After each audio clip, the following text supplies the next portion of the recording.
नमस्कार, कैसे हैं आप सभी। चलिए, मैं राकेश कुमार आपको आज हरियाणा जीके के अंदर हरियाणा का राज्यपाल जो टॉपिक है वो पढ़ाता हूं। ठीक है, आज का हमारा टॉपिक है हरियाणा की राज्यपाल के राज्यपाल गवर्नर। यदि बात की जाए गवर्नर की तो संविधान का भाग 6 हमारे इंडियन कॉन्स्टिट्यूशन का पार्ट 6 और आर्टिकल 153 से लेकर 201 तक किसको डिस्क्राइब किया गया है, राज्यपाल के बारे में क्या किया गया है, बताया गया है। यहीं पर इंडियन कॉन्स्टिट्यूशन का जो आर्टिकल है वो आर्टिकल है 153 और भारतीय संविधान का अनुच्छेद 153 ये कहता है कि हर राज्य के लिए एक राज्यपाल होगा। कौन सा आर्टिकल? ठीक है, 153। इंडियन कॉन्स्टिट्यूशन का आर्टिकल है 153 और जो 153 है वो हमें ये बोलता है कि हर राज्य के लिए क्या होगा, एक राज्यपाल होगा। कौन सा आर्टिकल? 153 भाई। ठीक है, यहीं पर जो राज्यपाल ये स्टेट का कॉन्स्टिट्यूशनल हेड होता है, और वो भी कौन सा? कॉन्स्टिट्यूशनल भाई, कॉन्स्टिट्यूशनल। राज्य का संवैधानिक मुखिया कौन होता है? संवैधानिक मुखिया कौन होगा? राज्यपाल होगा। राज्य का संवैधानिक मुखिया कौन होगा? राज्यपाल। ठीक है, कार्यपालिका का प्रमुख हेड ऑफ एग्जीक्यूटिव प्रमुख कौन होगा? राज्यपाल होगा भाई। कौन होगा? राज्यपाल होगा। हेड ऑफ एग्जीक्यूटिव कौन होगा भाई? राज्यपाल होगा। तो जो कार्यपालिका होती है उसका भी प्रमुख कौन होता है? राज्यपाल। और राज्य का संवैधानिक मुखिया भी कौन होता है भाई? राज्यपाल ही होता है। यहीं पर अगला जो प्रश्न हमारा बनता है, ठीक है, राज्यपाल की नियुक्ति, ठीक है, किसके द्वारा? राष्ट्रपति के द्वारा। किसके परामर्श पर? ठीक है, किसके परामर्श पर? केंद्र सरकार के परामर्श पर। राज्यपाल की नियुक्ति कौन करता है? राष्ट्रपति करता है भाई। ये याद रखना कि राज्यपाल की जो अपॉइंटमेंट है वो केंद्र के जो केंद्रीय मंत्रिमंडल है उसके परामर्श पर या केंद्र की सरकार के परामर्श पर कौन करेगा? ठीक है, राष्ट्रपति करेगा। राज्यपाल का कार्यकाल कितना होता है? ये तब तक अपने पद पर बना रहता है जब तक राष्ट्रपति चाहता है, यानी कि राष्ट्रपति के प्रसाद पर्यंत तक ये अपने पद पर बना रहता है। कौन भाई? राज्यपाल। ठीक है, तो राज्य का संवैधानिक मुखिया होता है। दूसरी बात, हेड ऑफ एग्जीक्यूटिव होता है। ठीक है, कौन सा आर्टिकल? 153 में ये कहा गया है हर राज्य के लिए क्या होगा? एक राज्यपाल होगा। जिस भी व्यक्ति को, ठीक है, राज्यपाल अपॉइंट किया जाएगा उसके लिए मिनिमम एज क्या होगा? जो मिनिमम एज चाहिए वो कितनी चाहिए? 35 वर्ष भाई। ठीक है, कम से कम आयु कितनी होनी चाहिए? 35 वर्ष। उसी व्यक्ति को राज्यपाल क्या किया जाएगा? नियुक्त किया जाएगा।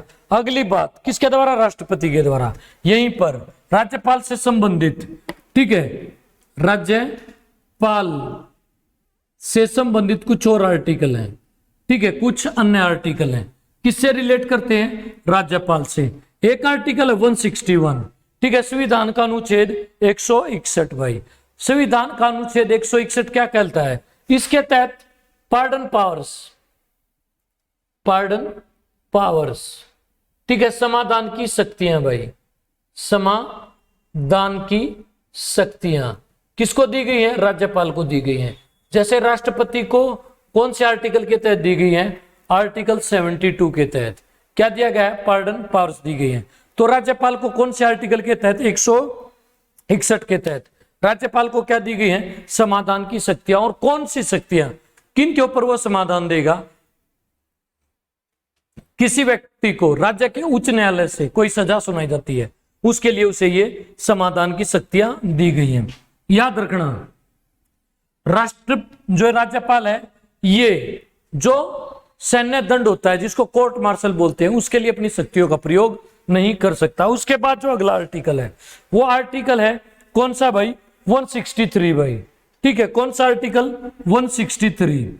यहां पर बात की गई है कि राज्यपाल जो गवर्नर होगा उसको सलाह देने के लिए, उसको सलाह देने के लिए कौन होगा, एक मंत्री परिषद होगा। राज्यपाल को सलाह देने के, एडवाइस के लिए, सलाह के लिए क्या होगा, एक काउंसिल ऑफ मिनिस्टर्स होगा भाई, मंत्री परिषद होगा। अगली बात, कौन सा आर्टिकल, 164 भाई, संविधान का अनुच्छेद 164। संविधान का अनुच्छेद 164 राज्यपाल को क्या शक्तियां देता है। राज्यपाल इस आर्टिकल के तहत, ठीक है, किसकी, मंत्रिपरिषद के सदस्यों और किसकी, मुख्यमंत्री की क्या करता है, नियुक्ति करता है भाई। कौन से के तहत, आर्टिकल 164 के तहत। ठीक है, मंत्रिपरिषद के सदस्यों, काउंसिल ऑफ मिनिस्टर्स के मेंबर्स के सदस्यों और किसकी भाई, वह सीएम की क्या करता है, नियुक्ति करता है। कौन करेगा, राज्यपाल। उसके बाद है आर्टिकल 165। आर्टिकल 165 के तहत राज्यपाल क्या करता है। आर्टिकल 165 के तहत राज्यपाल राज्य के महाधिवक्ता, महाअधिवक्ता भाई, advocate general of state, advocate general of state की क्या करता है, अपॉइंटमेंट करता है। यह राज्य का सबसे बड़ा क्या होता है, विधि अधिकारी होता है। इसके बाद एक आर्टिकल और आता है राज्यपाल से, ठीक है, संविधान का अनुच्छेद 213। संविधान का अनुच्छेद 213, अनुच्छेद 213 के तहत राज्यपाल क्या जारी कर सकता है, अध्यादेश जारी कर सकता है। ठीक है, राष्ट्रपति किस आर्टिकल के तहत करता है, राष्ट्रपति 123 के तहत करता है। और राज्यपाल किसके तहत, 213 के तहत क्या जारी कर सकता है, अध्यादेश जारी कर सकता है। तो ये किससे संबंधित कुछ आर्टिकल थे, गवर्नर से संबंधित क्या थे, कुछ आर्टिकल्स थे। यहीं पर अगली बात की जाए कि राज्यपाल किस किस व्यक्ति की नियुक्ति करता है। जो राज्यपाल है वो किस किस व्यक्ति की नियुक्ति करता है। एक तो मुख्यमंत्री की नियुक्ति करेगा, मंत्रिपरिषद के सदस्य की नियुक्ति करेगा भाई। ठीक है, ठीक है, मंत्रिपरिषद के सदस्यों की क्या करेगा, नियुक्ति करेगा। कौन करेगा, राज्यपाल भाई। ठीक है, यहीं पर जो बार बार एग्जाम में आ रहा है, ठीक है, राज्यपाल से ही गवर्नर। राज्यपाल स्टेट के अंदर जितने भी विश्वविद्यालय होते हैं, विश्वविद्यालय होते हैं, उनका क्या होता है, कुलपति होता है। क्या होता है भाई, कुलपति।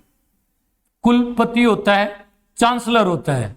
राज्यपाल राज्य के अंदर जितने भी यूनिवर्सिटीज हैं उनका चांसलर कौन होता है, राज्यपाल होता है। यहीं पर अगली बात आपसे पूछे जाए कि वाइस चांसलर्स, उपकुलपतियों की, विश्वविद्यालयों में उपकुलपतियों की नियुक्ति कौन करता है।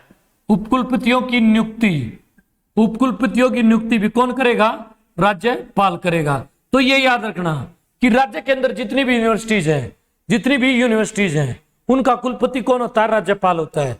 और उपकुलपतियों की क्या करता है, नियुक्ति करता है कौन, राज्यपाल।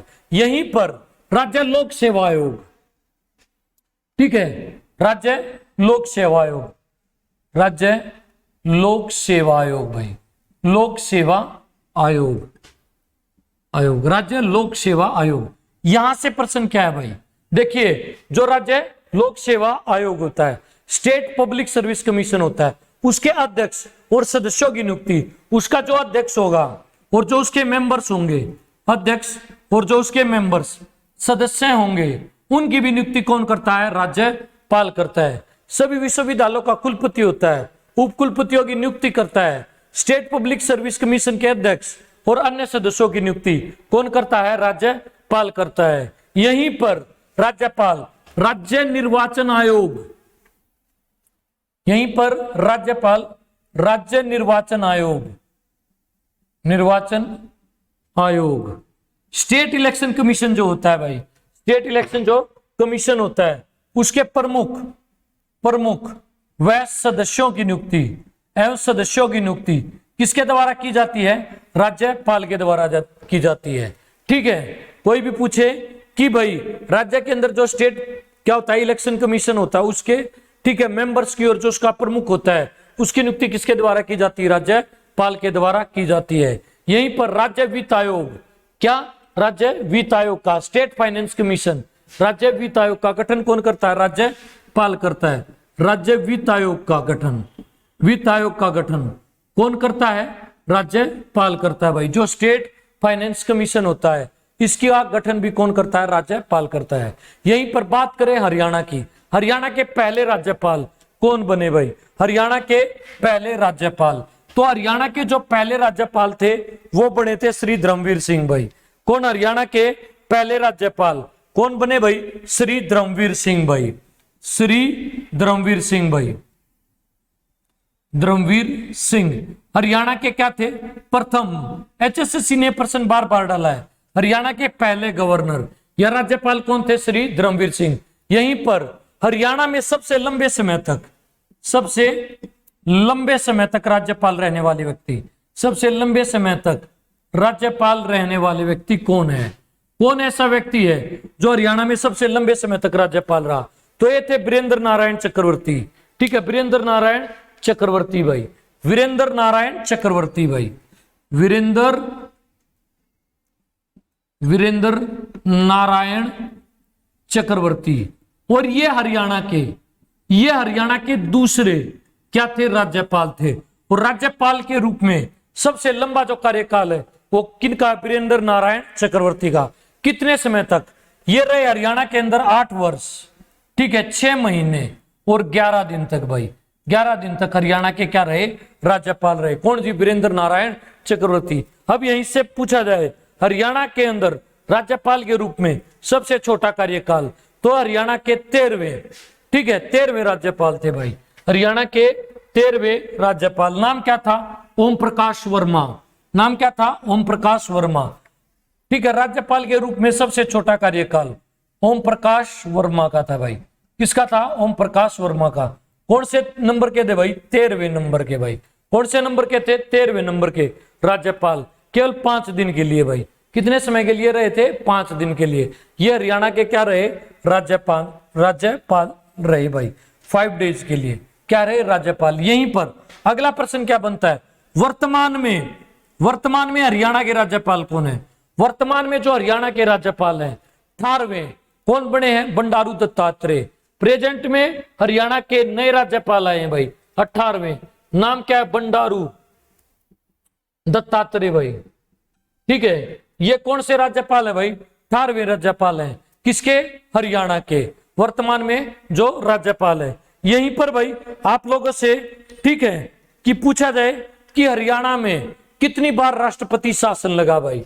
ठीक है, क्योंकि जब देश में, ठीक है, हरियाणा के अंदर देश की बात करें तो हमारे देश के अंदर, ठीक है, संविधान में 3 आर्टिकल है। एक है 352 और एक क्या? 356। 356 के तहत राज्य में राष्ट्रपति शासन लगा जाता है। क्या लगा जाता है? राष्ट्रपति शासन। किसके अंदर? राज्य के अंदर क्या लगेगा? राष्ट्रपति शासन। ठीक है, आर्टिकल 356 के तहत। कौन से आर्टिकल के तहत? 356 के तहत। यदि पूछा जाए कि हरियाणा में कितनी बार अब तक क्या लगा है भाई? राष्ट्रपति शासन लगा, तो 3 बार।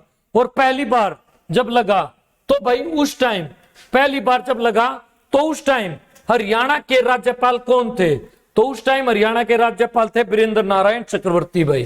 कौन? श्री वीरेंद्र नारायण चक्रवर्ती भाई। वीरेंद्र नारायण चक्रवर्ती थे। और देश के राष्ट्रपति कौन थे उस टाइम? डॉक्टर जाकिर हुसैन भाई। डॉक्टर जाकिर हुसैन क्या थे? देश के राष्ट्रपति थे। और जाकिर हुसैन भारत के पहले मुस्लिम क्या थे? राष्ट्रपति थे।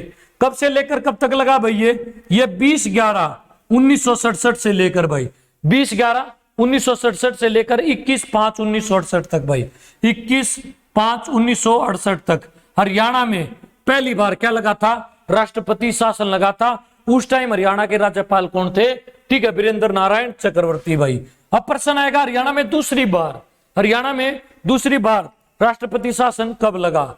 ठीक है, हरियाणा में जब दूसरी बार राष्ट्रपति शासन लगा तो राज्यपाल थे जय सुखलाल हाथी भाई। जय सुखलाल हाथी भाई। देखिए जय सुखलाल हाथी। और उसी टाइम देश के कार्यवाहक, ठीक है, क्या थे? राष्ट्रपति बीडी जत्ती भाई। कार्यवाहक एक्टिंग प्रेसिडेंट, कार्यवाहक राष्ट्रपति थे बीडी जत्ती। बीडी जत्ती क्या थे? राष्ट्रपति थे।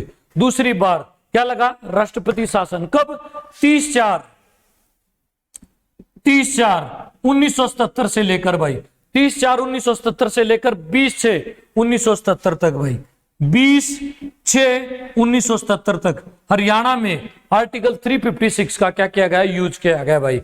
और जब राज्य में राष्ट्रपति शासन चलता है तो राज्य का सारा कामकाज किसके हाथों में चला जाता है, राज्यपाल के हाथों में चला जाता है। पहली बार वीरेंद्र नारायण चक्रवर्ती के समय में लगा था, ठीक है, 20/11/1967 से लेकर 21/5/1968 तक। दूसरी बार जय सुखलाल आती, देश के कार्यवाहक प्रधान पर राष्ट्रपति कौन थे उस टाइम, बीडी जत्ती, 30/4/1977 से लेकर 20/6/1977 तक। अब बात करते हैं तीसरी बार, हरियाणा में तीसरी बार राष्ट्रपति शासन कब लगा। तो हरियाणा में तीसरी बार राष्ट्रपति शासन लगा था जब हरियाणा के राज्यपाल थे श्री दानिक लाल मंडल भाई, श्री दानिक लाल मंडल भाई, श्री दानिक लाल मंडल क्या थे, हरियाणा के गवर्नर थे भाई, राज्यपाल थे। उस टाइम हरियाणा में क्या डिक्लेयर किया गया, राष्ट्रपति शासन डिक्लेयर किया गया। और देश के जो राष्ट्रपति थे वो थे डॉक्टर R.K. वेंकट रमन भाई, R.K. वेंकट रमन, ठीक है, वेंकट रमन भाई क्या थे देश के राष्ट्रपति से। कब से लेकर कब तक भाई, ये 7/4/1991 से लेकर 7/4/1991 से लेकर 22/6/1991 तक भाई, 22/6/1991 तक क्या लगा भाई, राष्ट्रपति शासन लगा भाई। तो याद रखना हरियाणा में 3 बार राष्ट्रपति शासन लगा है। पहली बार वीरेंद्र नारायण चक्रवर्ती के समय, दूसरी बार जय सुखलाल हाथी के समय, तीसरी बार ठीक है दानिक लाल मंडल के समय। 3 बार राष्ट्रपति शासन लगा किसके अंदर भाई, हरियाणा के अंदर।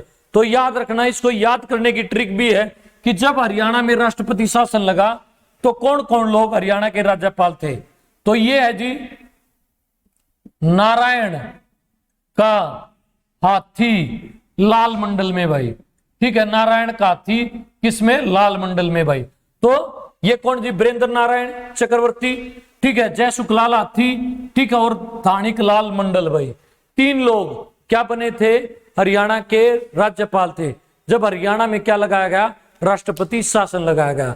तो HSSC बार बार राज्यपाल से प्रश्न पूछती है, तो HSC के बिहाफ पर आपके लिए यहां से बार कोई और क्वेश्चन नहीं पूछा जाएगा। तो आज के लिए इतना ही, अगली क्लास में आप लोगों से फिर मुलाकात होगी। सुनने के लिए धन्यवाद। जय हिंद, जय भारत।